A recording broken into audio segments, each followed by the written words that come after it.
मुखी साधना करते रह गए, कोई मंत्र जपता रह गया, कोई पूजा पाठ करता रह गया, कोई हवन यज्ञ करता रह गया, कुछ ना कुछ करता ही रहा, लेकिन जो असली चीज थी उसको नहीं जान पाए।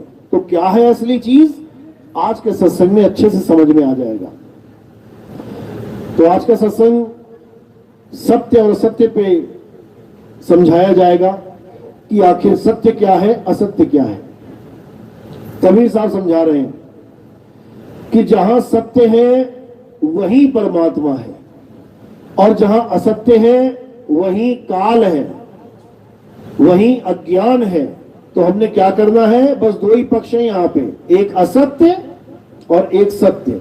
हमने क्या करना है, हमने बिना पक्षपात किए सत्य को धारण कर लेना है।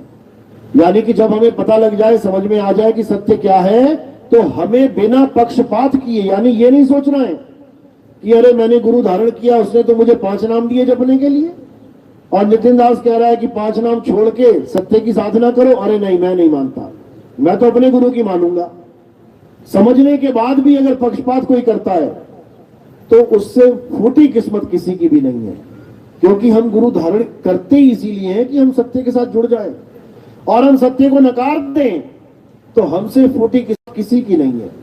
तो क्या है सत्य, क्या है असत्य, अच्छे से समझ लो। गीता में भी समझाया गया, अध्याय 2 16वां श्लोक आप पढ़ेंगे, उसमें क्या लिखा है कि हे अर्जुन, इस दुनिया में 2 प्रकार के तत्व हैं, एक असत्य और एक सत्य, बस 2 ही है, तीसरा कोई नहीं है। अब हमने क्या करना है, हमने असत्य त्यागना है और सत्य को पकड़ लेना है। तो असत्य को त्यागने से किसका नुकसान होगा, किसी का नुकसान होगा, किसी का भी नहीं। और सत्य को पकड़ने से किसी का फायदा होगा, होगा, सबका फायदा होगा।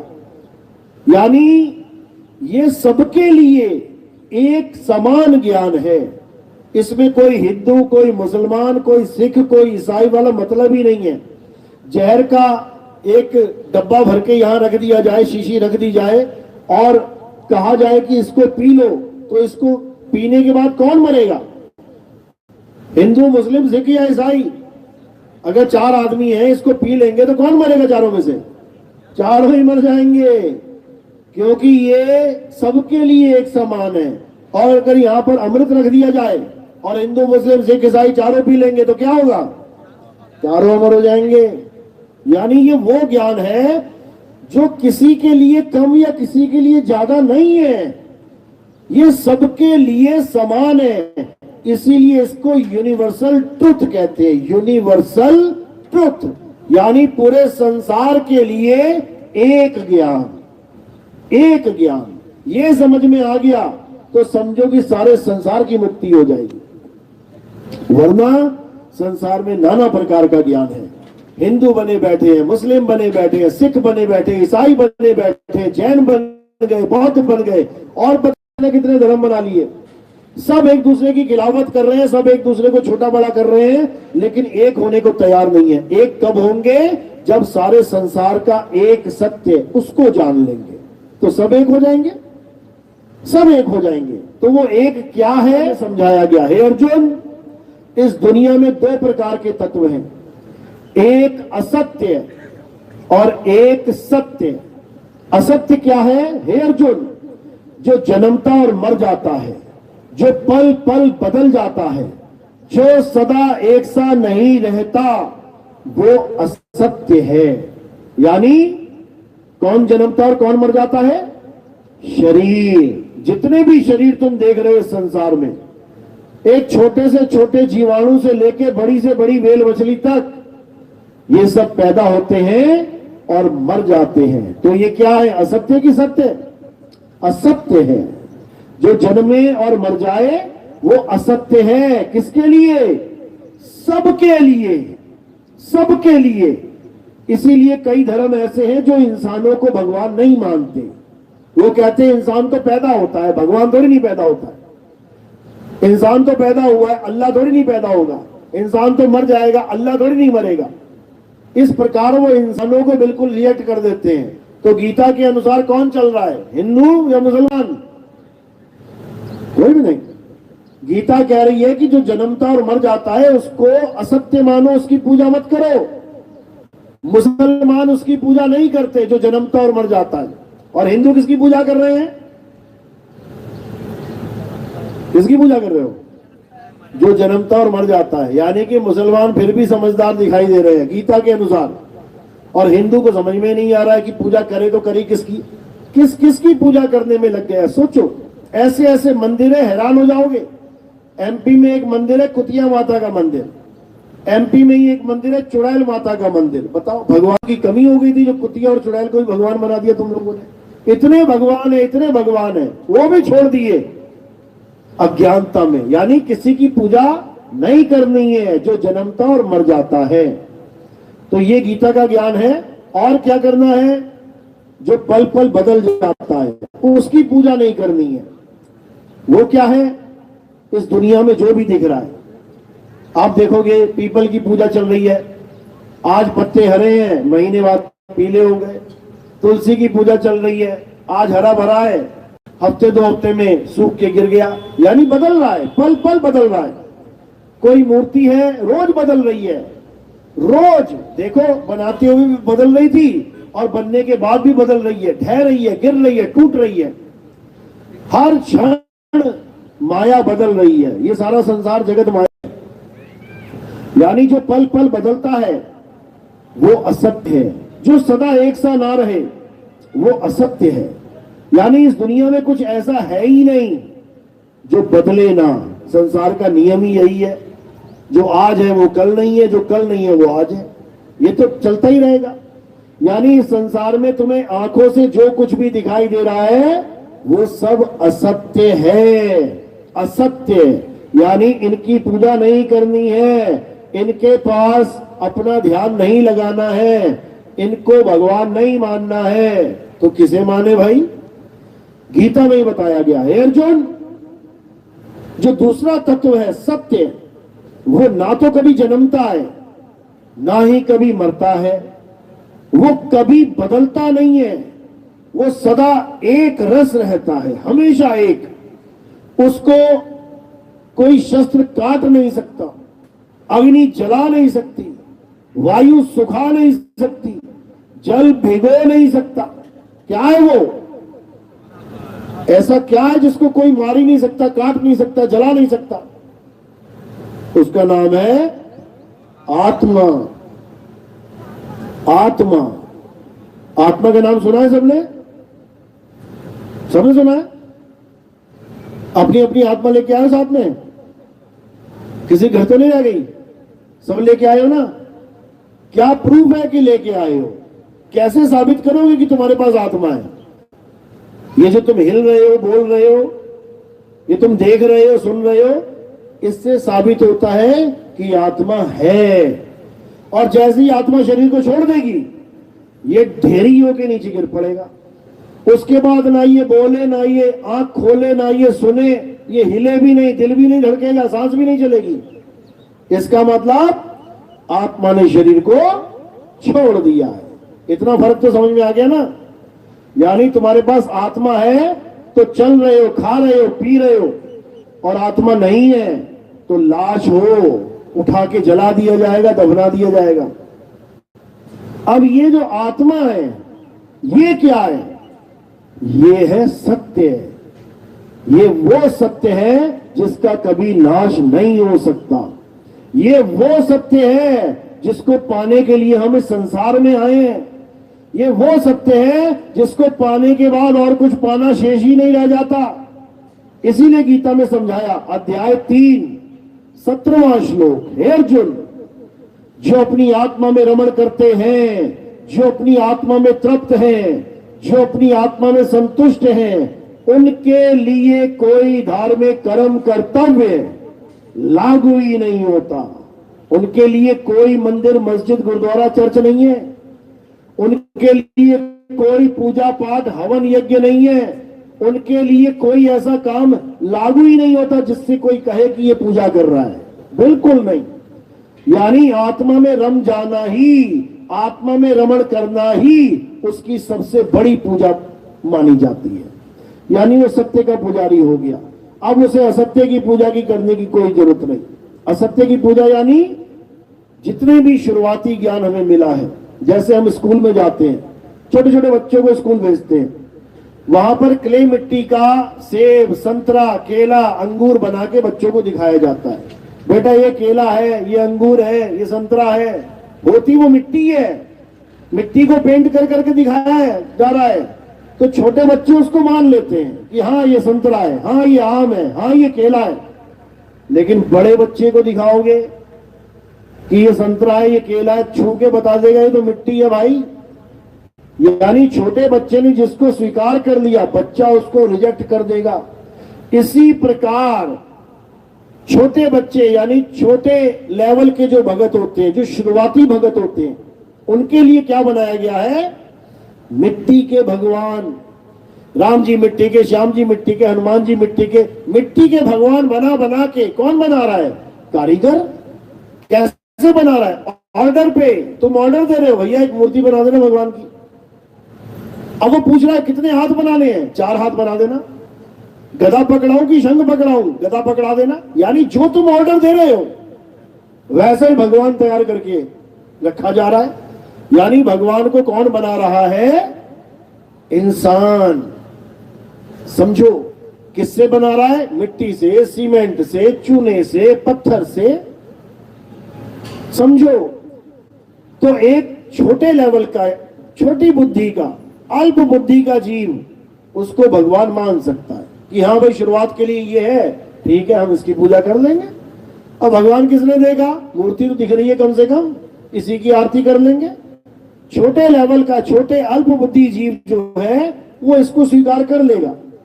लेकिन जब आप अध्यात्म में आओगे, जब आप बढ़ते जाओगे, आगे से आगे ज्ञान प्राप्त करते जाओगे, जब आप गीता जैसे ग्रंथ पढ़ोगे, संतों की वाणियां सुनोगे, तब तुम्हें समझ में आएगा कि असल में भक्ति होती क्या है, असल में भक्ति का मतलब क्या है, असल में अध्यात्म का मतलब क्या है। अध्यात्म का मतलब क्या है? अध्याय प्लस आत्म, यानी आत्मा का अध्याय पढ़ाने वाला वो आध्यात्मिक गुरु कहलाता है। आध्यात्मिक यानी आत्मा के बारे में समझाने वाला। बाकी जितने गुरु हैं वो सब तंत्र मंत्र जंत्र पूजा पाठ सिखाएंगे, वो नदी में स्नान कराना सिखाएंगे, वो पर्वतों के चक्कर लगवाएंगे। लेकिन जो आध्यात्मिक गुरु होता है वो तुम्हें केवल तुम्हारी आत्मा का ज्ञान देता है, और उस ज्ञान को प्राप्त करने के बाद इस सारे संसार में कुछ भी प्राप्त करना शेष नहीं रह जाता। यानी आप पूर्ण ज्ञानी हो जाते हो। पूर्ण ज्ञानी कहने का मतलब उसके बाद ये मायावी संसार, जड़ संसार से आपका कोई मतलब नहीं रह जाता। पूजा पाठ के लिए तो बिल्कुल ही नहीं। हाँ, इस दुनिया में आए हैं तो खाना है, पीना है, रहना है, घर वाले, घरवाली, बच्चे, बूढ़े सब एक साथ रह के चले जाएंगे लास्ट में। लेकिन कोई कहे कि पूजा पाठ करना है तो वो नहीं करना है। क्यों? क्योंकि सबसे बड़ी पूजा आत्मा की पूजा है। कबीर साहब समझा रहे हैं, जल में नींद प्यासी, मोहे देखते आवे हासी, आत्म ज्ञान बिना नर भटके, कभी काबा कभी काशी। यानी संसार में हर इंसान भगवान को पाने के लिए कहीं ना कहीं भटक ही रहा है। और भगवान है कहां? परमात्मा है कहां? परमात्मा तुम्हारे अंदर विराजमान है। जैसे तुम्हारे घर में 10 लीटर दूध पड़ा है, अब दूध तो घर में है, लेकिन घी तुम ढूंढने के लिए जंगल में जा रहे हो।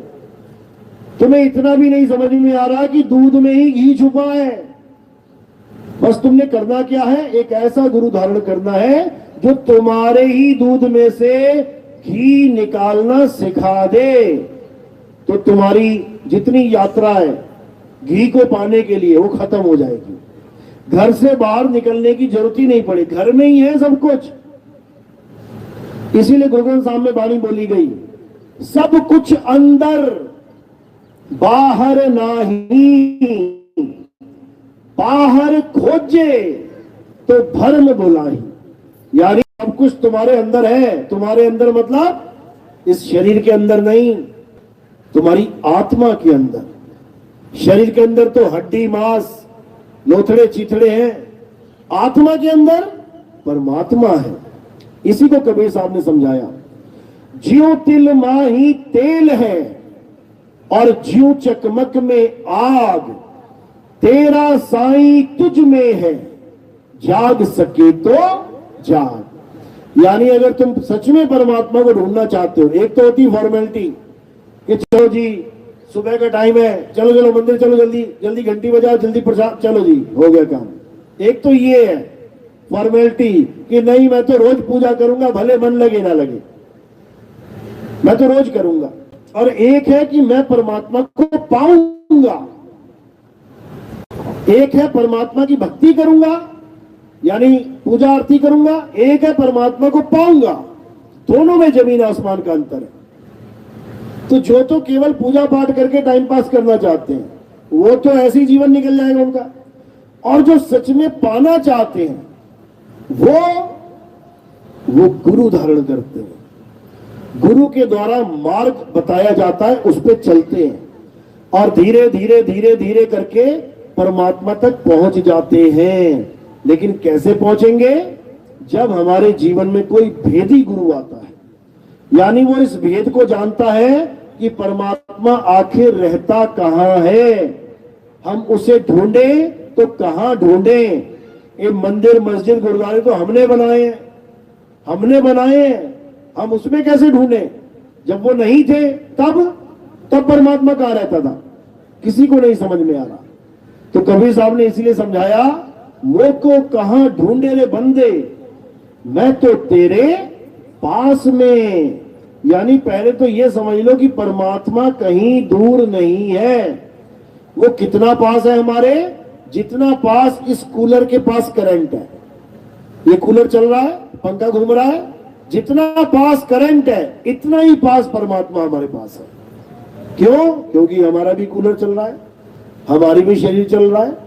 शरीर चल रहा है इसका मतलब कनेक्शन जुड़ा हुआ है, कूलर चल रहा है इसका मतलब करंट का कनेक्शन जुड़ा हुआ है। अब इस करंट को ढूंढने के लिए कहीं जाने की जरूरत नहीं, यही मिल जाएगा। बस इतनी सी बात समझनी है। तो कह रहे हैं, ना मंदिर में, ना मस्जिद में, ना काबे कैलाश में, ना मैं जप में, ना मैं तप में, ना एकांत निवास में।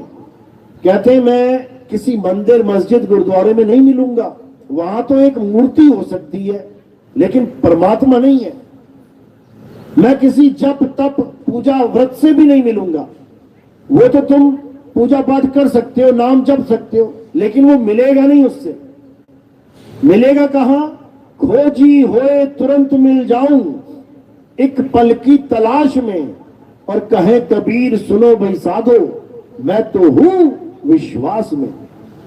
यानी वो बिल्कुल पास है, बहुत ज्यादा पास है, इतना पास है कि हमारी बॉडी से समझ लो कि टच कर रहा है वो, जिसको कहते हैं अंग संग। यानी मेरे अंग के संग जुड़ा हुआ है वो मेरे साथ, लेकिन उसको कोई जान नहीं पा रहा है। कहते भी है परमात्मा हमारे अंग संग है। अब अंग संग का मतलब होता है मेरे अंग यानी मेरी काया के साथ लगा हुआ है, वो जुड़ा हुआ है, लेकिन हमें पता ही नहीं है वो कहां पे है। इसलिए हम उसको खोजने के लिए भटकते रहते हैं। लोग तो घर बार छोड़ देते हैं, कितने लोग साधु हो जाते हैं, जंगल चले जाते हैं, बीवी बच्चे छोड़ के, महात्मा बुद्ध जैसे राजपाट छोड़ दिया। आज हमें छोटी सी झोपड़ी छोड़ने में मुसीबत हो जाएगी। कोई कहे घर छोड़ के चला जा भगवान को ढूंढने, अरे कौन जाएगा भैया, छोड़। लेकिन वो राजा होके चले गए। महात्मा बुद्ध अपनी बीवी को, अपने बच्चे को, मां बाप को सोता छोड़ के चले गए। क्या खोजने के लिए? परमात्मा को खोजने के लिए, सत्य को जानने के लिए। और सत्य था कहां? जंगल में थोड़ी नहीं था, सत्य उनके पास था। सत्य उनके पास है और जा जंगल में रहे। कारण क्या है? कारण यह है कि उन्हें कोई सत्य बताने वाला मिल ही नहीं रहा है। उनको ये बताने वाला कोई मिल ही नहीं रहा है कि सत्य तेरे पास है, इसलिए जंगल में जाना पड़ा। वहां भी 2 4 5 10 गुरु किए उन्होंने, फिर भी बात समझ में नहीं आई। उन गुरुओं को धारण करके, उनकी सारी क्रिया करके त्याग दिया कि नहीं ये सब झूठ है। क्या करते थे वो गुरु? मंत्र जपते थे, मंत्र जपते थे, महात्मा बुद्ध ने भी खूब मंत्र जपे, लेकिन कुछ प्राप्ति नहीं हुई, छोड़ दिया उसको कि नहीं, ये तो समय बर्बाद करने वाली बात है, मुझे सत्य चाहिए, मुझे सत्य बताने वाला कोई मिलना चाहिए। तो महात्मा बुद्ध को तो जंगल में जाना पड़ गया। हम तो गांव गांव जाके सत्य बता रहे हैं कि सत्य होता क्या है समझ लो। सत्य तुम्हारे पास है, तुम्हें घर छोड़ने की जरूरत नहीं है, तुम्हें पूजा पाठ करने की जरूरत नहीं है, तुम्हें मंदिर तक जाने की भी जरूरत नहीं है। सत्य तुम्हारे पास है, जहां तुम खड़े हो वही सत्य है। क्योंकि सत्य क्या है हे अर्जुन? आत्मा ही सत्य है। आत्मा की वजह से ही ये झूठी काया चल रही है, खा रही है, पी रही है, नहा रही है, धो रही है। आत्मा की वजह से ये बोल रही है। ये सारे अक्षर किसकी वजह से निकल रहे हैं? आत्मा की वजह से। आत्मा की वजह से हिंदू कह रहा है जय श्री राम, आत्मा की वजह से मुसलमान कह रहा है अल्लाहू अकबर, आत्मा की वजह से सिख भाई कह रहा है जो बोले सो निहाल, सत श्री अकाल, और आत्मा की वजह से ही ईसाई भाई कह रहा है हालेलुया, ईसा मसीह की जय। ये सब किसकी वजह से बोल रहे हैं? आत्मा की वजह से। और आत्मा को ही नहीं जानते, बाकी सब कुछ जान लिया। सुई से लेके हवाई जहाज तक बनाना सीख लिया, हर चीज जान ली, जो दिख रहा है बस जानता चला जा रहा है, जानता चला जा रहा है। किताबें भर दी ज्ञान की, लेकिन जिसकी वजह से जान पा रहा है उसी को नहीं जानता। यानी आत्मा की वजह से सब कुछ जान पा रहा है और आत्मा को ही नहीं जानता। 100 साल का बूढ़ा बाबा मरने वाला है, उससे भी पूछोगे ना बाबा सारी उम्र हो गई तेरी आत्मा के साथ रहते, क्या तुमने आत्मा को जाना? आत्मा क्या होती है? बाबा कहेगा कुछ नहीं पता लगा भाई, सारी उम्र तो मंदिर मस्जिद घूमता रहा मैं, आत्मा का कहां पता लगेगा?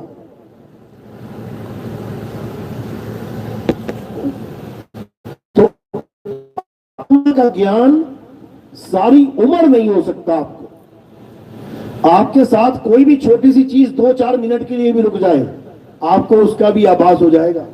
आप सो रहे हो, ऊपर से छिपकली भी चली गई ना आपके पैर के ऊपर से निकल के, उसका भी आवाज हो जाएगा कि हाँ कुछ है। लेकिन आत्मा 24 घंटे रहती है आपके साथ, सारी उम्र रहती है आपके पास। एक बार भी आवाज नहीं होगा आपको कि आत्मा नाम की कोई चीज है। आंख का पता है, कान का पता है, बाल का पता है। बाल एक भी सफेद हो गया ना वही दिख जाएगा, अरे सफेद हो गया बाल मेरा। अगर चेहरे पे कोई छोटा सा भी दाग हो गया, छोटी सी फुंसी हो गई, एकदम पता लग जाएगा अरे फुंसी हो गई। पैर में हल्का सा कोई कट लग गया, कांटा चुभ गया, एकदम पता लग जाएगा अरे कांटा चुभ गया।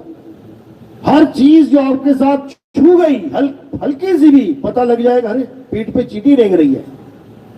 लेकिन आत्मा 24 घंटे सारी उम्र आपके साथ है, लेकिन आप उसको कभी अनुभव कर ही नहीं सकते, कोई बता ही नहीं सकता आत्मा कैसी होती है।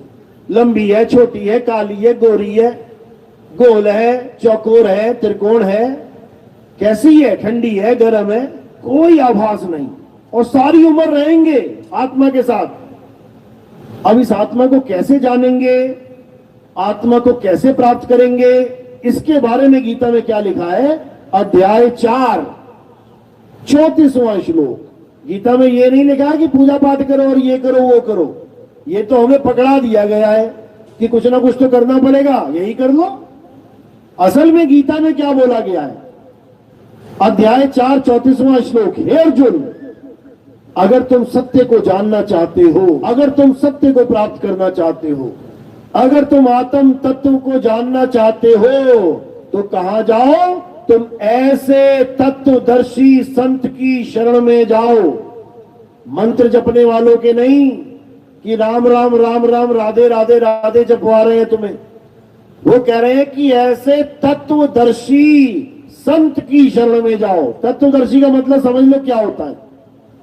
तत्वदर्शी का मतलब होता है तत्व का दर्शन कराने वाला। तत्व कितने प्रकार के हैं? 2 प्रकार के। कौन कौन से? एक असत्य और एक सत्य है।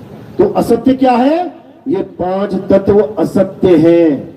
और इस संसार से आप कहीं भी देख लो, इनमें 5 तत्व ही बसा हुआ है। ये शरीर भी 5 तत्वों का ही है, यानी हर जगह 5 तत्व बिखरा हुआ है। आकाश है, वायु है, अग्नि है, धरती है, जल है, कहीं भी चले जाओ। यानी इस असत्य तत्व को और आत्मा रूपी सत्य तत्व को दर्शाने वाला, उसे क्या कहते हैं? तत्वदर्शी संत। और नाम जपवाने वाले को क्या कहते हैं? जपी। तपस्या करवाने को वाले को क्या कहते हैं? तपी। घर बार छोड़ के जंगल भेजने वाले को क्या कहते हैं? सन्यासी। तो जपी तपी सन्यासी को गलती से भी तत्वदर्शी संत नहीं समझ लेना, मत मान लेना उनको, क्योंकि तत्वदर्शी संत नाम जपवाते नहीं है, तत्वदर्शी संत नाम छुड़वाते हैं। जो तुम भगवानों के नाम जप रहे हो, हिंदू है तो लगा हुआ है राम राम राम राम राम राम, राधे राधे राधे राधे। मुसलमान है तो लगा हुआ है अल्लाहू अकबर अल्लाहू अकबर। सिख भाई है तो लगा हुआ है वाहेगुरु वाहेगुरु वाहेगुरु। ईसाई भाई है तो लगा हुआ हालेलुया हालेलुया। यानी हर इंसान कोई ना कोई नाम जाप कर रहा है, लेकिन तत्व ज्ञान नहीं है उसे, आत्मा का कोई ज्ञान नहीं है। तो जब वो तत्व ज्ञानी के पास जाएगा तो तत्वदर्शी संत क्या करेगा? उसका नाम जाप छुड़वा देगा। मत जप, कुछ मत जप, और क्या कर? अपनी आत्मा को जान। जिस आत्मा की वजह से तेरे मुंह से कोई नाम निकल रहा है, राम राम राम, किसकी वजह से? आत्मा की वजह से। मुसलमान भाई के मुंह से निकल रहा अल्लाह अल्लाह, किसकी वजह से? आत्मा की वजह से। सिख भाई बोल रहा वाह गुरु, किसकी वजह से? आत्मा की वजह से। अब इन मंत्रों को छोड़ और आत्मा से खुद को जोड़, तब समझ लो कि कल्याण होगा, नहीं तो जपते जपते प्राण निकल जाएंगे। तो कबीर साहब यही समझा रहे हैं, नाम जप में, नाम तप में, ना एकांत निवास में खोजी होए। किसको खोजना है? आत्मा को। तुम्हारे पास है बिल्कुल, उसको खोजना पड़ेगा। और कैसे खोजेंगे? जब भेदी गुरु मिल जाएगा तो 2 मिनट का काम है, लग जाएगा पता आत्मा कहां रहती है, और फिर उसी आत्मा पे ध्यान केंद्रित कर लेना है, और कुछ नहीं करना है। तुम्हारे पास आत्मा है, इसमें कोई शक नहीं है, पर तुम्हारे पास कोई आत्मा का ज्ञान देने वाला नहीं है, इसलिए वो दूर है। जैसे ही आत्मज्ञानी गुरु मिल जाएगा तुम्हें आत्मा का ज्ञान समझ में आने लग जाएगा। और जब आत्मा का ज्ञान समझ में आ गया और आत्मा की प्राप्ति हो गई तो समझ जाओ कि परमात्मा भी मिल गया। गीता में 4 प्रकार के भक्तों का विवरण है। हे अर्जुन, मेरे 4 प्रकार के भगत हैं। कौन कौन से? एक आर्थी, एक अथार्थी, एक जिज्ञासु और एक ज्ञानी। जो आर्थी है उसके लिए क्या बोला कि जो लोग दुनियावी पदार्थों के लिए मेरी भक्ति करते हैं, मेरी पूजा करते हैं, मतलब हे भगवान मेरी नौकरी लग जाए, हे भगवान मेरी शादी हो जाए, हे भगवान शादी हो गई बच्चे हो जाए, हे भगवान घर में सुख आ जाए, शांति आ जाए, ऐसा हो जाए वैसा हो जाए, दुनियावी पदार्थ मांगते हैं मुझसे और मेरी पूजा करते हैं, ये मेरे सबसे लो लेवल भगत है, आर्थी। उसके ऊपर अथार्थी, जो मुसीबत पड़ने पे मुझे सच्चे दिल से याद करते हैं, हे भगवान एक बार बचा लो, दोबारा ये गलती नहीं करूंगा। ये भी मेरे ही भगत हैं, लेकिन ये भी लो लेवल भगत है। तीसरे नंबर पे जिज्ञासु, जो मेरी लीलाएं देख के आकर्षित हो जाते हैं। अरे कृष्ण जी ने पहाड़ उठा लिया, अरे कृष्ण जी ने कालिया नाग को मार दिया, अरे कृष्ण जी ने ऐसा कर दिया वैसा कर दिया। ये लोग भी मेरे भगत हैं, लेकिन ये भी मेरे उच्चतम भगत नहीं है, ये भी लो लेवल भगत ही है। उसके बाद नंबर आता है ज्ञानी का। हे अर्जुन, जो मेरा ज्ञानी भगत है वो मुझे सबसे प्रिय है, वो मेरा ही स्वरूप है। यानी जिसे ज्ञान हो जाए, कौन सा ज्ञान? तत्व ज्ञान। यानी जो अपने आप को अविनाशी आत्मा मान ले, जो अपने आप को अविनाशी आत्मा जान ले, उसमें और मुझ में कोई भेद नहीं रह जाता, क्योंकि वो अपने आप को शरीर नहीं मानेगा और मुझे भी शरीर नहीं मानेगा, क्योंकि मैं शरीर हूं ही नहीं। शरीर तो मेरे कपड़े हैं जो मैं धारण करके आया हूं। कभी मैं मछली के कपड़े धारण कर लेता हूं, मत्स्य अवतार, कभी मैं कछुए के कपड़े धारण कर लेता हूं, कुरुम अवतार, कभी मैं जंगली सुअर वराह का शरीर धारण कर लेता हूं, वराह अवतार, कभी मैं वामन रूप धारण कर लेता हूं, नरसिंह रूप धारण कर लेता हूं, परशुराम रूप धारण कर लेता हूं, राम रूप धारण कर। ये सारे मेरे वस्त्र हैं, मेरे कपड़े हैं। ये मैं कपड़ा नहीं हूं, मैं शरीर नहीं हूं। मैं क्या हूं? हे अर्जुन, मैं अविनाशी आत्मा हूं। मेरा ना तो कभी जन्म होता है, ना ही मेरी कभी मृत्यु होती है। इसी प्रकार जो अपने आप को आत्मा करके जान लेते हैं, हे अर्जुन, वो मेरे परम ज्ञानी भगत हैं। मुझ में और उनमें कोई फर्क नहीं है, वो मेरा ही रूप हो जाते हैं। इसी को कहते हैं जो तू सो हम।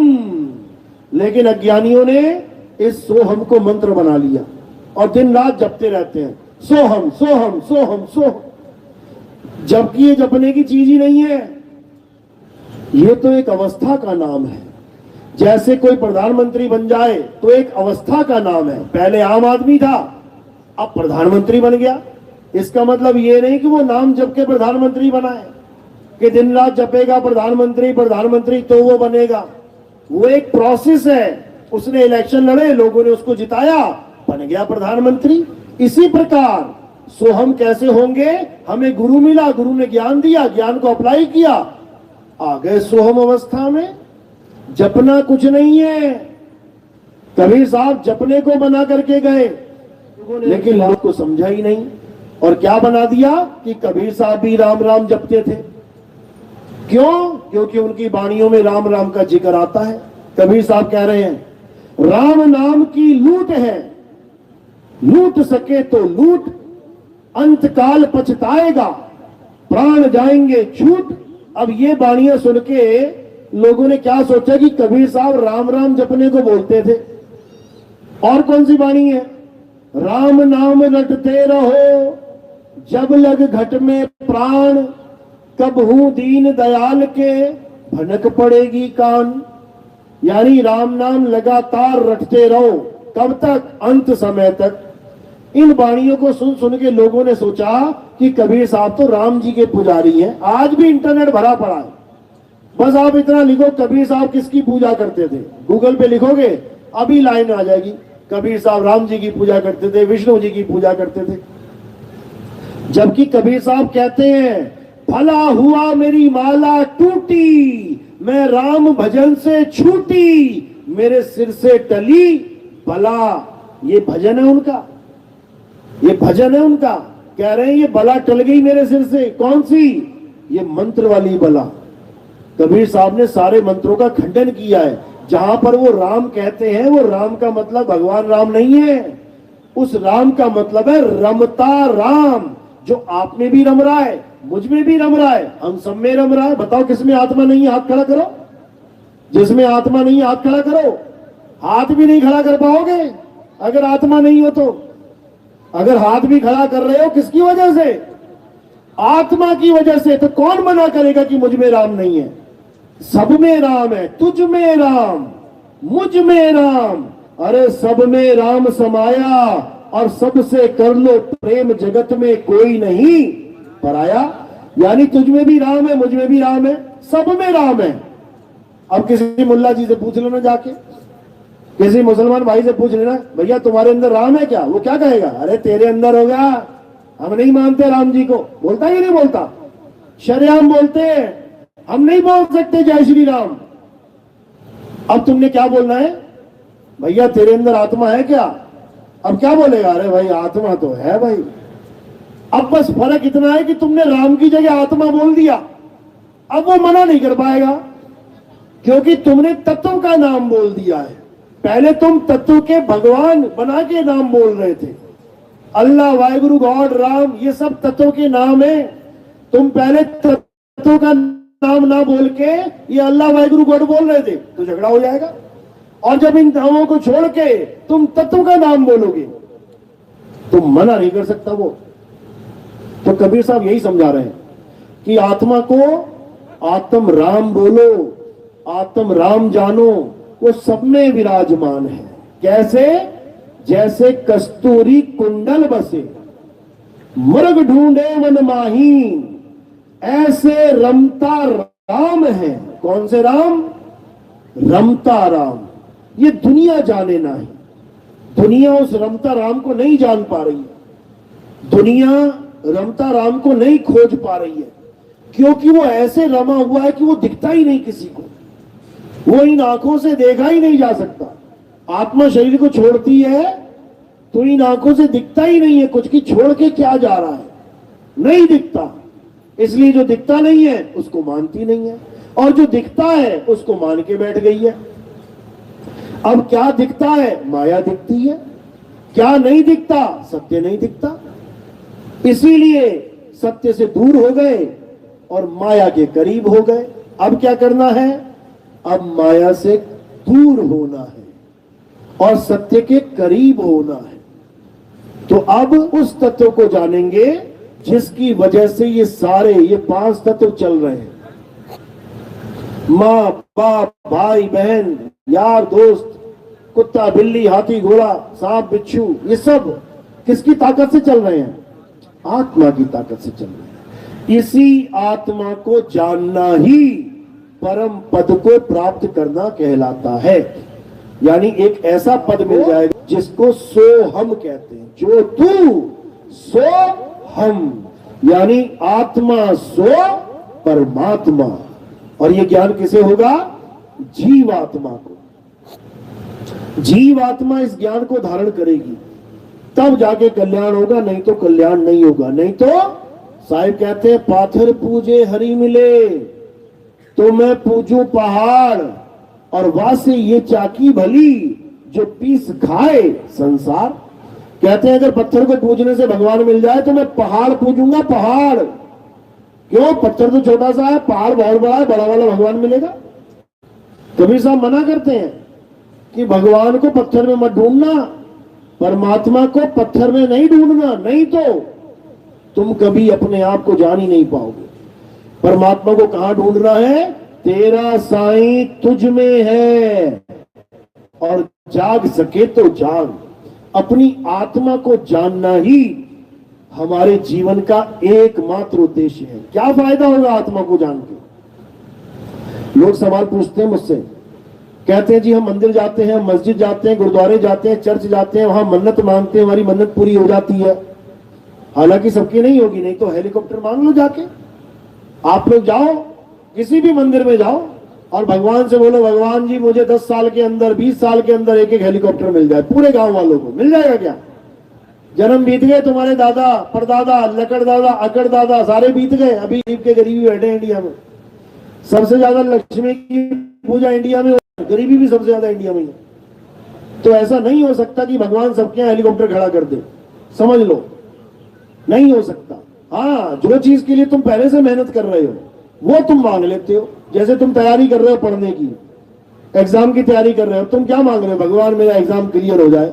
अब पढ़ाई तुम कर रहे हो, एग्जाम तुम दोगे, क्लियर भी तुम ही हो जाओगे, लेकिन सारा क्रेडिट कहां चला जाएगा? भगवान के पास गया था मैं, उन्होंने पास करवा दिया।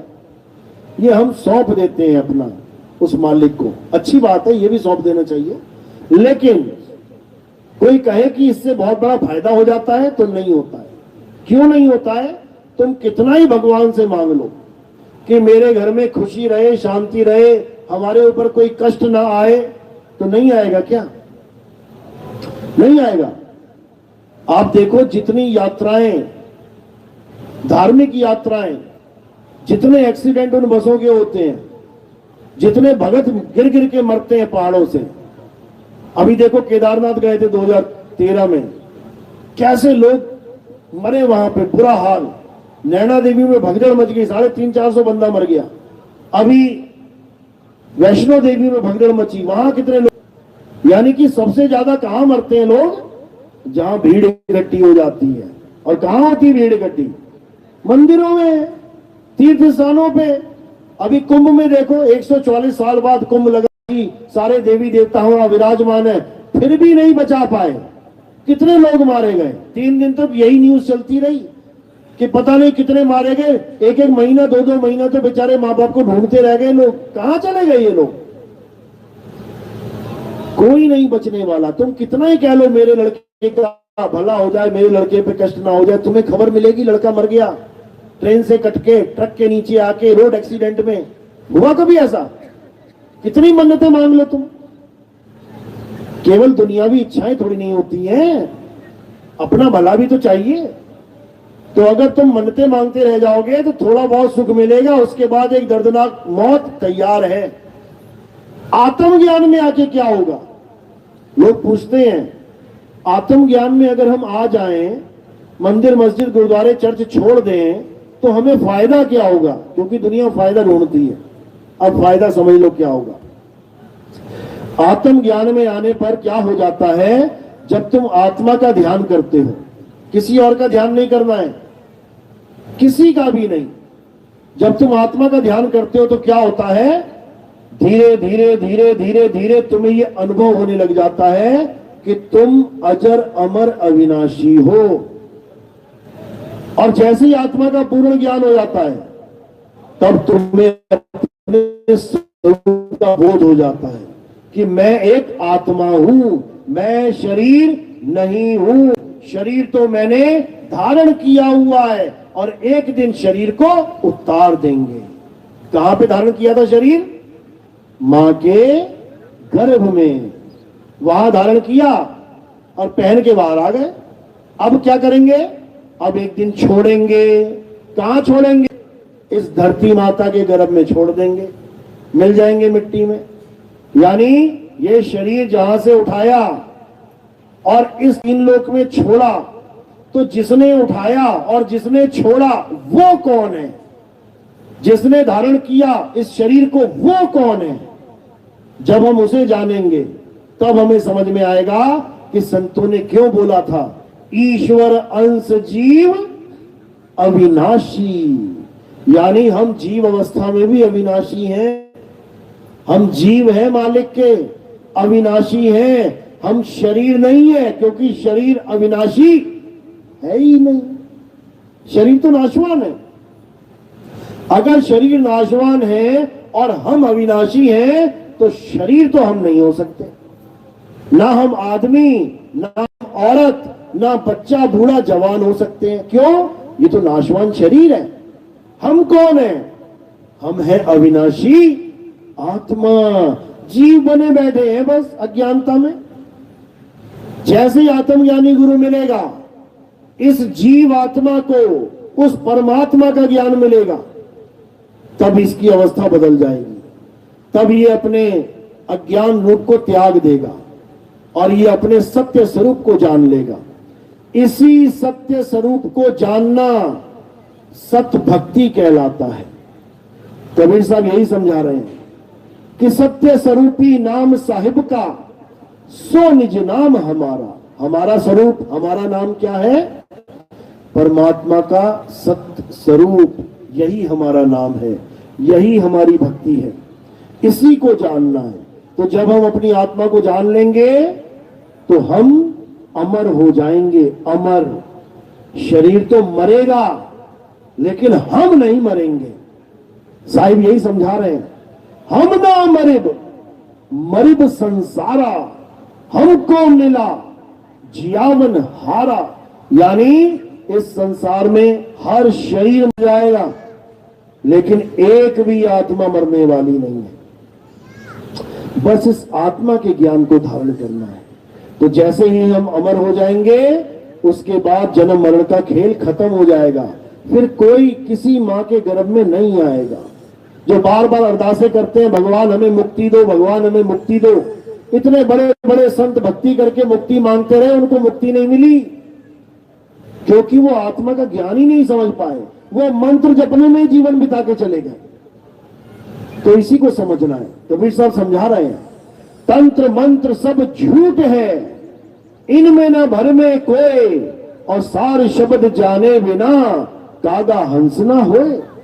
सार शब्द यानी तुम्हारा सच्चा स्वरूप, अपने सत्य स्वरूप को जाने बिना कोई कागा यानी कौवा हंस नहीं हो सकता।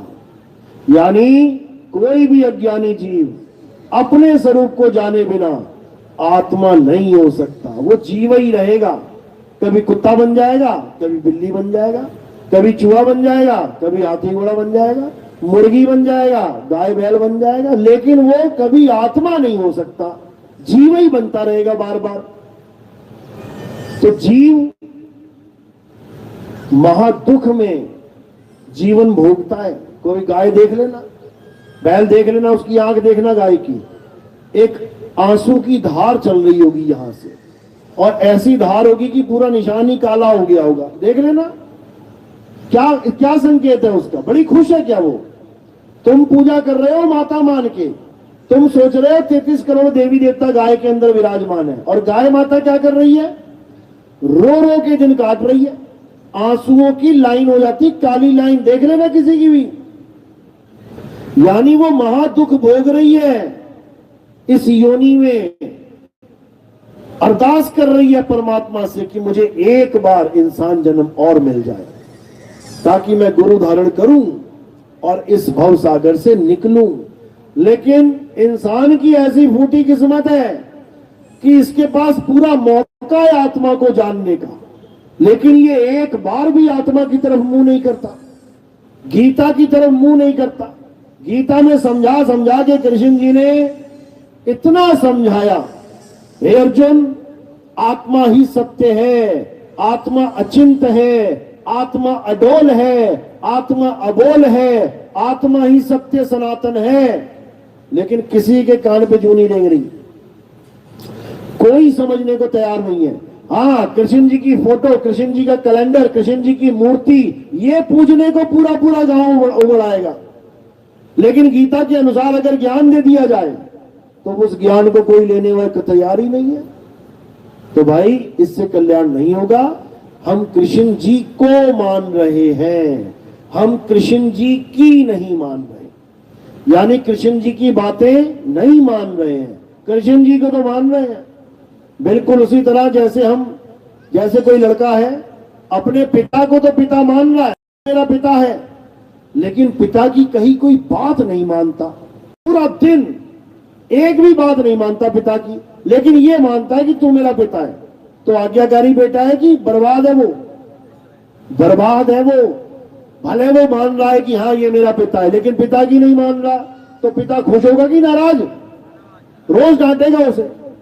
इसी प्रकार अगर आप कृष्ण जी को भगवान मानते हो तो बिल्कुल उसी तरह मान रहे हो जैसे वो मान रहा है कि हाँ ये मेरा बाप है, लेकिन कृष्ण जी की कई बात को नहीं मान रहे हो तो कृष्ण जी कहेंगे कितनी बेकार औलाद पैदा हो गई मेरी, ये कितना बर्बाद पैदा हो गया मेरे घर में।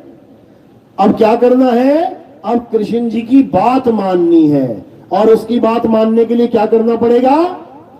गीता पढ़नी पड़ेगी। तो अपने जीवन में आप केवल 3 अध्याय पढ़ लेना, मात्र 3। 18 अध्याय लोग डर जाते हैं, कौन पढ़ेगा 18 अध्याय? मात्र 3 पढ़ लेना। 3 में से भी सबसे इंपॉर्टेंट है दूसरा अध्याय। दूसरा अध्याय पढ़ने पे आपको मेरी बातें समझ में आने लग जाएंगी कि आखिर 1 घंटे में मैंने बोला क्या है। ये जो मैं आत्मा आत्मा आत्मा कर रहा हूं, आखिर ये है क्या? ये तुम्हें अध्याय 2 में पता लग जाएगा। अध्याय 3 में पता लगेगा कि मैं आत्मा को जानने के बाद करूं क्या। तो अध्याय 3 में क्या बताया है? तू आत्मा में रमण कर। अब आत्मा में रमण करूं कैसे? वो अध्याय 4 में बताया है कि तत्वदर्शी संत की में जा। तो यहां पर तीनों अध्याय को पढ़ने के बाद तुम्हारा रास्ता क्लियर हो जाएगा कि आखिर मैंने क्या करना है, कैसे करना है और प्राप्त किसे करना है। किसी देवी देवताओं की पूजा करने की जरूरत नहीं पड़ेगी। किसको? जो आत्म ज्ञान में आना चाहता है। और जो आत्म ज्ञान में नहीं आना चाहता है वो पूजा भी करे, पाठ भी करे, हवन भी करे, यज्ञ भी करे, सब कुछ करे जो कुछ करता आ रहा है। क्यों? क्योंकि ये एक मार्ग है, ये एक पढ़ाई है। वो पढ़ाई भी जरूरी है आगे की पढ़ाई पढ़ने के लिए। जैसे डॉक्टर बन गया कोई, इंजीनियर बन गया कोई, तो क्या बिना एलकेजी यूकेजी के बन गया? क्या बिना पहली दूसरी पांचवी के बन गया? पहली दूसरी पांचवी तो डॉक्टर को भी करनी पड़ी है। इसी प्रकार आत्मज्ञानी भी इसी पड़ाव से होके गुजरता है। लेकिन जो आत्म ज्ञान में आ जाता है उसको फिर पिछला सिलेबस पढ़ने की जरूरत नहीं पड़ती। जब 12वीं पास कर ली और कॉलेज में चले गए तो क्या 12वीं की किताब उठाने की जरूरत है? क्या 10वीं किताब पढ़ोगे? फिर क्या 5वीं 6वीं की पढ़ोगे? जब 12 पास हो तो अगली पढ़ाई पढ़ो, कॉलेज जाके नई किताबें मिलेंगी तुम्हें। इसी प्रकार मंदिर, मस्जिद, गुरुद्वारा, चर्च, कोई भी धार्मिक स्थान जहां तुम्हारे माता पिता, भाई बहन, कोई भी बुजुर्ग, कोई भी पंडित जी तुम्हें जोड़ रहा है, अच्छी बात है। तुम्हारी शुरुआत है, वो तुम्हारी भक्ति की शुरुआत है, लेकिन अंत नहीं है। अंत कहां पे होगा जाके? हे अर्जुन, जो अपने मनुष्य जीवन काल में आत्मा को जान जाते हैं उनकी भक्ति संपूर्ण हो जाती है। उनकी भक्ति एंड यानी फिनिश हो जाती है, खत्म हो जाती है। उसको उसके बाद किसी की भक्ति करने की जरूरत नहीं पड़ती। यानी वो टॉप ऑफ द भक्ति जिसको कहेंगे लेवल तक पहुंच जाता है और उसके बाद उसे किसी का भी ध्यान, किसी की भी पूजा करने की जरूरत नहीं पड़ती। वो मेरे लेवल पे आ जाता है, यानी आत्मज्ञान को प्राप्त हो जाता है। बोलिए परमपिता परमात्मा की सदा ही जय हो। साहिब बंदगी सतनाम। किस किस को मेरी बात समझ में आई?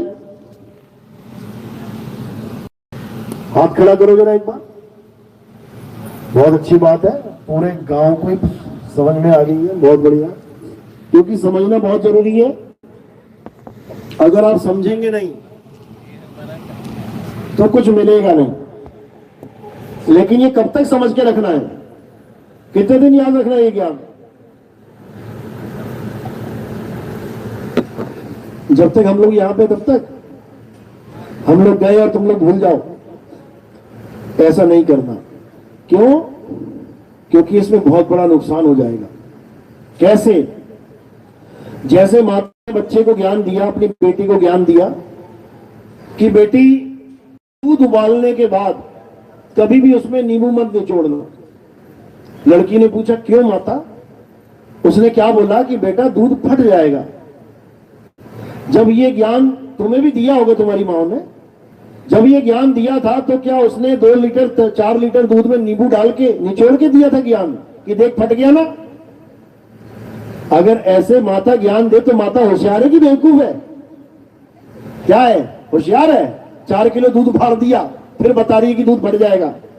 बिना दूध फाड़े माता ने अपनी बेटी के दिमाग में ये ज्ञान डाल दिया कि बेटी अगर मैंने ऐसे कर दिया ना तो दूध फट जाएगा। बिना दूध फाड़े, बिना नुकसान के माता ने अपनी बेटी को यह ज्ञान दे दिया। अब बेटी कब तक याद रखेगी उसको? 1 महीना, 2 महीना, 4 महीना, 1 साल, 2 साल, कितने दिन? सारी उम्र। सारी उम्र। और सारी उम्र भी नहीं, उसके बाद वो अपनी बेटी को भी ज्ञान दे देगी, फिर वो अपनी बेटी को ज्ञान दे देगी। यानी ये ज्ञान सदा सदा के लिए सबका फायदा करेगा, सबका फायदा होगा इससे। यानी दूध नहीं फटेगा तो फायदा ही हो गया, और फट गया तो गालियां पड़ेंगी। सासू मां कहेगी तेरी मां ने कुछ सिखाया नहीं तुझे। समझे? इसी प्रकार क्योंकि ये सत्य है इसलिए इसको धारण करना है। कब तक? सदा सदा के लिए। इसी प्रकार आत्मज्ञान सत्य है, इसको धारण करके किसी का भी नुकसान नहीं हो सकता, नहीं हो सकता। समझ लो, एक ऋषि था, उसका नाम था जड़ भरत। सुनिए कहानी जड़ भरत, किसने सुनी? हाथ खड़ा करो। जड़ भरत की कहानी।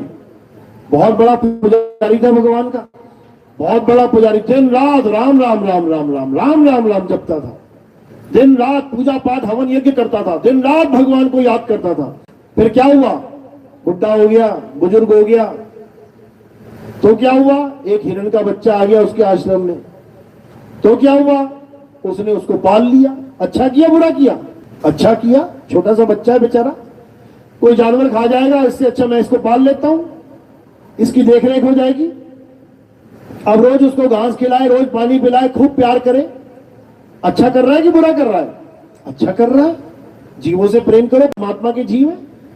अब इतना प्यार करने लग गया कि भक्ति भी करता है तो उसकी याद रहती है, उसी को याद कर रहा है, हमेशा उसके बारे में सोच रहा है, उसका भला सोच रहा है।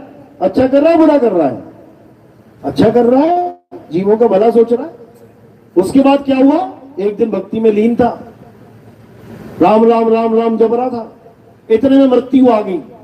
अब जैसी मौत आई, चलने का समय हो गया। अब उसने क्या किया? उस बच्चे को याद करने लग गया कि मेरे बिना, मेरे जाने के बाद उसको कौन घास देगा, कौन पानी देगा, कोई शेर ना खा जाए, कोई भेड़िए ना पकड़ दे उसको। अच्छा सोच रहा है कि बुरा सोच रहा है? अच्छा सोच रहा है तो इसका फल भी अच्छा होना चाहिए। क्या फल मिला? हिरण का बच्चा बन गया वो। उसको हिरण के गर्भ में जाना पड़ गया। क्यों? क्योंकि उसने अंत समय में हिरण के बच्चे को याद किया। बस यही काम गलत किया उसने। सारी उम्र याद करता रहता, जब चल जाता कोई बात नहीं, लेकिन अंत समय में याद कर लिया, यह सबसे बड़ा नुकसान कर लिया उसने। इसीलिए बोला जाता है अंत भला तो सब भला और अंत बुरा तो सब बुरा। यानी सारी उम्र की भक्ति, सारी उम्र का पूजा पाठ, सारी उम्र का राम राम श्याम श्याम सब धरे का धरा रह गया और वो बेचारा हिरण की योनि में चला गया। अब जैसे ही बाहर निकला तो उसको दौड़ा रहे हैं शेर, फाड़ के खा रहे हैं शेर। हालत खराब हो जाएगी। जब इतने बड़े ऋषि की हालत खराब हो गई तो तुम्हारी हमारी कहां बचेगी? इसीलिए कबीर साहब आत्म ज्ञान का प्रचार करते हैं कि क्या करना है? 24 घंटे आत्मा का ध्यान करना है। उससे क्या फायदा होगा? जब हम 24 घंटे आत्मा का ध्यान करेंगे तो हमें आत्मा का ध्यान करने की आदत पड़ जाएगी। जैसे उसको हिरण के बच्चे की आदत पड़ गई, हमें किसकी आदत पड़ जाएगी? आत्मा का ध्यान करने की। तो जब हमारा अंत समय आएगा तो उसको तो आदत पड़ गई थी बच्चे की और हमें आदत पड़ गई आत्मा की। उसने बच्चे को याद किया तो वो बच्चा बन गया। हम आत्मा को याद करेंगे तो हम क्या हो जाएंगे? आत्मा हो जाएंगे। और जब हम आत्मा हो गए फिर यमराजा भी पकड़ नहीं सकता। क्यों? क्योंकि नैनम छिंदंती शस्त्राणि नैनम दहति पावता न चैनम क्लोदन तापे न शोषति मारुता। हे अर्जुन, इस आत्मा को ना तो कोई शस्त्र काट सकता है, तो यमराजा कैसे मारेगा तुम्हें? इस आत्मा को ना तो अग्नि जला सकती है, तो नरक की अग्नि में कैसे जलोगे तुम? इस आत्मा को पानी भिगो नहीं सकता, तो बैतरणी नदी में तुम्हें डुबकियां कौन लगवाएगा? इस आत्मा को हवा सुखा नहीं सकती, तो तुम्हें कष्ट कैसे देगा कोई? यानी तुम्हें कोई कुछ कर ही नहीं सकता। यमराजा साइड खड़ा हो जाएगा, तुम्हें पकड़ ही नहीं सकता। हे अर्जुन, आत्मा को कोई पकड़ भी नहीं सकता, नहीं तो पकड़ के दोबारा डाल देते शरीर में। किसी की आत्मा निकलती, उसको पकड़ के दोबारा डाल दिया जाता शरीर में, नहीं पकड़ सकते। इसलिए आत्म ज्ञान का सबसे बड़ा फायदा क्या है कि तुम अंत समय में आत्मा में रम जाओगे, रमण करोगे। अध्याय 3 17वां श्लोक यही समझा रहा है। हे अर्जुन, जो अपनी आत्मा में रमण करते हैं, रमण यानी रम जाते हैं, तो कैसे रमेंगे? ध्यान में है भैंस, जिसने भैंस पाली है वो भैंस सोच रही होगी भी सत्संग खत्म हो तो मैं जाके भैंस के दूध निकालूं। अभी प्राण निकल गए तो भैंस भैंस को याद करती भैंस ही बन जाएगी। घर में कुत्ते पाल लिए, बच्चे को खाना मिले ना मिले, कुत्ते को बिस्कुट मिलना चाहिए। बच्चे को टीका लगे ना लगे, कुत्ते को टीका लगना चाहिए। 24 घंटे कुत्ता कुत्ता कुत्ता, तो फिर बाद में कुत्ता ही बन जाना है। ये ध्यान का काम है, ध्यान का खेल है। बरगद की पूजा करोगे, बरगद बन जाओगे। पीपल की पूजा करोगे, पीपल बन जाओगे। तुलसी की पूजा करोगे, तुलसी बन जाओगे। सांप की पूजा करोगे, सांप बन जाओगे। चूहे की पूजा करोगे, चूहा बन जाओगे। गाय की पूजा करोगे, गाय बन जाओगे। आत्मा की पूजा करोगे, आत्मा हो जाओगे। इसीलिए गुरु ग्रंथ साहब ने बोला है, अगर पूजा करनी है किसी की तो किसकी करनी है? आत्मदेव पूजिए, इसके अलावा किसी की पूजा नहीं करनी है। समझ लो। तो आज का सत्संग यही समाप्त करते हैं। परमात्मा से अरदास करते हैं कि मेरी कहीं एक एक बात आपके समझ में आए और आपकी आगे की यात्रा शुरू हो। जितनी यात्रा कर ली है मंदिर मस्जिद गुरुद्वारे में, बहुत अच्छी बात है, लेकिन अंतिम पड़ाव आत्मदेव है। देवों के देव महादेव आत्मदेव, जिसके बिना पत्ता भी नहीं हिल सकता, पत्ता भी। समझ लो, उसको जानना है। तो अब आत्मदेव की आरती होगी। हमारे यहां किसी पत्थर की, कैलेंडर की, फोटो की, किसी भी जड़ वस्तु की आरती नहीं होती। हमारे यहां किसकी आरती होती है? आत्मा की आरती होती है। आत्मा की आरती कैसे करेंगे? मुझे आत्मा पकड़ के लानी पड़ेगी क्या कहीं से? मेरे पास आत्मा है, थैंक यू। इसी आत्मा की आरती होगी। कैसे करते हैं आत्मा की आरती? थोड़े से फूल उठाने हैं आपने, मेरे सिर के ऊपर रख देने हैं। सिर के ऊपर क्यों रखे? क्योंकि हमारे यहां काया की आरती नहीं होती। काया कहां से कहां तक है? पैर के अंगूठे से लेके सिर की चोटी तक। ये क्या दिखाई दे रहा है? नाशवान शरीर। और हमने आरती किसकी करनी है? अविनाशी आत्मा की। तो हमने इन फूलों को कहां समर्पित कर दिया?